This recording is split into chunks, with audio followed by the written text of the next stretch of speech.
but he needs to keep that pressure on Magnus's clock as well.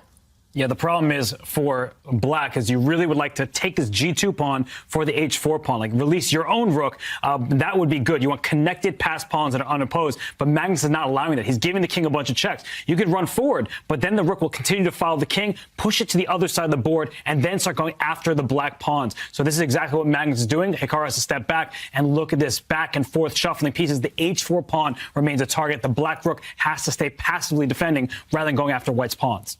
Yeah, but there maybe black's plan should have been to get the rook to the second rank, to tie down that white king to the g-pawn. You mentioned, Robert, that you have to go for that trade. You have to get that remaining white pawn on g2 in order to get your central pawns rolling. And now he's kind of tied up his own rook, Hikaru. I don't like where the black rook is placed. It's in front of its own pawns, blocking your only plan of advancing them. And now, really classy from Magnus, he just cuts off the black king. The black king now can never step down the board to the 6th rank and has to start marching over to harass that rook. But again, Magnus is going to start attacking some pawns, just keeping those black pieces honest, keeping the black rook or king tied down.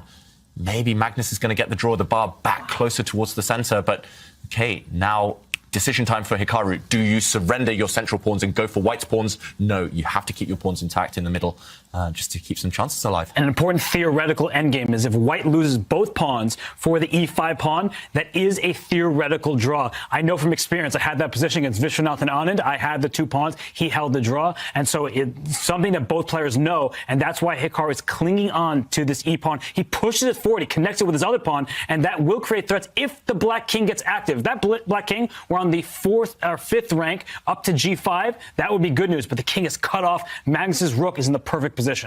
Yeah, if that king was better placed, that black king, I think he'd be winning, Hikaru. But he's going for it now. He's pushing his pawns without his king. Ooh, this is either very good or it will blow the winning chances. I do fear for Hikaru that actually now the black rook is stuck defending its own pawns. You need to connect the king with your pieces, with the rest of your army. Magnus, can he hold this one with less than 10 seconds? He's doing all the right things so far. The most important thing for Magnus is to make sure that black's king doesn't advance, and that's what he does. He does keep the king blocked, but the bar does not approve of that. And I'm wondering why not? Does black have something really strong? The winning plan is not going to be obvious for any human here, let alone these players with only a few seconds left on their clock. And I'm expecting Hikaru to move his rook away at some point. You need to activate those black pawns. At the moment, everything's a bit stuck. Black rook needs to move. Magnus Carlsen doesn't believe in fortresses. He famously said that, but I do think that we could see a fortress here. I know the eval bar looks like it's great for black, but sometimes you can't actually break through. But look, the rook retreats. That means the black king can step forward. That is not good news for Magnus. And watch out for Hikaru to bring his king up and then push his f4 pawn to f3. Just jettison that pawn so his king can enter the position and go for checkmating ideas. Yeah, note how Hikaru just from time to time, he repeats the position just to put the pressure back on Magnus, just to say, okay, I'm in control. We're definitely not going for a draw, but I'm just going to tease you with that. And look at this. Suddenly the white rook moves. And what's happening? Can the black rook make headway against the lone white king? Maybe you needed to check from the bottom of the board and then go behind the white king.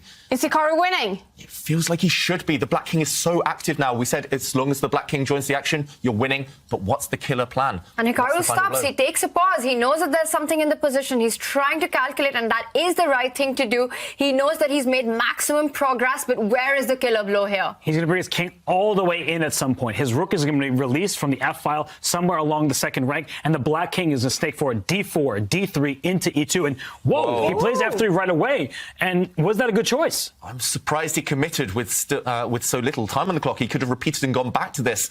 Robert, earlier you mentioned that f-pawn and h-pawn together is a draw, but e-pawn and h-pawn is winning because they're so far apart. White's defenses will be stretched. Can the black king come in now? Is it still winning? This is so close. It does look like, because every time you do move your rook away from here, white king steps forward and everything is under control. He's got to get the king into the attack to help that e-pawn advance further. I'm expecting a king advance right now, but watch out for a rook check that might pick up the h-pawn. Yeah, you have to be careful where you put the black king right now. You don't want to allow any nasty checks from the white rook behind. Okay, he retreats his rook. Really clever. Now look at the white king. It's cut off. It can never move towards that black central pawn because the black rook cuts along the f-file, and Hikaru bobs his head. He thinks he's winning. It does look very strong. The king is coming now. Wait, but he's going to check. How is he going to run away? If his king goes to the c-file, the rook just slides over, and you can't push the e-pawn. And now you're more distance from the king. So if the king goes to d3, you see the bar go back to equal. So react, Hikaru. Hikaru as well. Oh my gosh. Yeah, I thought he still had great winning chance, but he allows the king forward, but then the rook comes to g3 with check. So that's why Magnus slides backwards, and his king is no longer cut off. That means that Magnus Carlsen should be able to hold. Yeah, Hikaru, maybe there was a more accurate way of doing it. It wasn't easy, even if it was winning, and suddenly Magnus's rook is active. Suddenly you can start giving checks from the side. And now he wants to come with the king to the other side. He wants to create an opposition and try and attack White's king, create a mating net, but Magnus slides all the way back with the rook to give backward checks to Black's king. And this just looks like with the Black rook stuck here, there will be no saving the Black king from checks anymore. We're going to see 100 checks, but the result will be the same. This will end in a draw. Wow, nowhere safe to hide. If the Black rook could move away, the Black king could hide in front of its own pawns, or his own h-pawn, but now there's nowhere safe. If you have to start retreating the Black king towards the White rook, then suddenly your pawns might drop off. And look at Hikaru. He's so frustrated right now. And it's the wrong pawn, the h-pawn. So if the king goes back, the White king steps forward, the rook will take this pawn on e3, and the king is inside the square. When king and pawning games, you try to chase down the pawn, you make a square to the promotion point. And here, it's okay, h3, the pawn goes forward. Still alive. But no more progress. I think Black is completely frozen now. But what happens once the Black king starts running over? Still nowhere to hide, I guess.